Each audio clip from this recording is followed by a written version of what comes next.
सबैभन्दा हाम्रो पातरासीको main high road यस्तो छ र हिलै हिलो र कुनै ठाउँ खाल्डाखुल्डी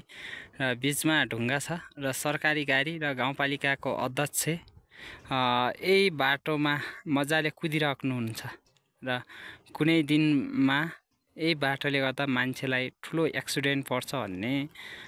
चेतना छैन जस्तो लागिरहेछ। किनभने यही बाटोमा हाम्रा गाउँपालिकाका अध्यक्ष र सधैँ कुरिरहेका छन् र उता रोडमै यसरी ढुङ्गाहरू हुन्छ, त्यहाँ पनि यसै छ रोडमा ढुङ्गा बिचमा छ र साइडबाट सानो एउटै गाडी मात्रै छिन्ने छ र त्यहीमै गरिरहेका छन्। त्यहीबाट काम चलाउ गरिरहेका छन् गाडी चलाउनेहरूले र बाइक चलाउनेहरूलाई। र कुन दिन पो हुन्छ र ठुलो एक्सिडेन्ट र पर्नेछ यो बाटोमा र हाम्रा गाउँपालिकाका अध्यक्ष पनि यही बाटोमा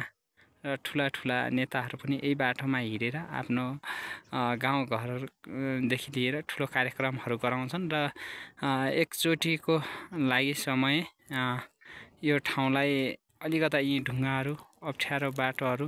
फट्काउनु पर्छ भन्ने छैन। त्यसैको कारणले गर्दा यस्तै छ हाम्रो पातरासीको हाल खबर। हालत यस्तै छ र के भन्नु र भिडियोमा देखिसक्नुहुनेछ र भनेर पनि साध्य छैन जस्तो मलाई लागिरहेछ। देख्नुभएको छ धेरैले र देखेर पनि यो भन्न नसकेको देखिसक्नु भएको छ र देखेर पनि यो आफ्नो पढाइ र हाम्रो ठाउँको हाम्रो गाउँको मान्छे भन्ने चलन जस्तो चलिरहेको छ हाम्रोतिर र मबाट रहिसिहाल्छ कि मबाट केही भन्छ कि मलाई केही गर्छ कि भन्ने डरहरू भइरहेको छ र हाम्रा गाउँपालिकाका अध्यक्ष नै यही बाटोमा सधैँ हिँडिरहेका हुन्छन् र एक दिन यो ढुङ्गाहरू साइड लगाउनुपर्छ र यस्तो कहिले एक्सिडेन्टबाट बच्नुपर्छ यो भयो भने भन्ने कुनै उनको मनमा आउँदैन भनेपछि र अरू सादा मान्छेहरू झन् के गर्छन् होला सायदै र गाउँपालिकाले गर्दिएन मात्रै भन्नेछन् र गर्दैनन्। यस्तै छ यहाँको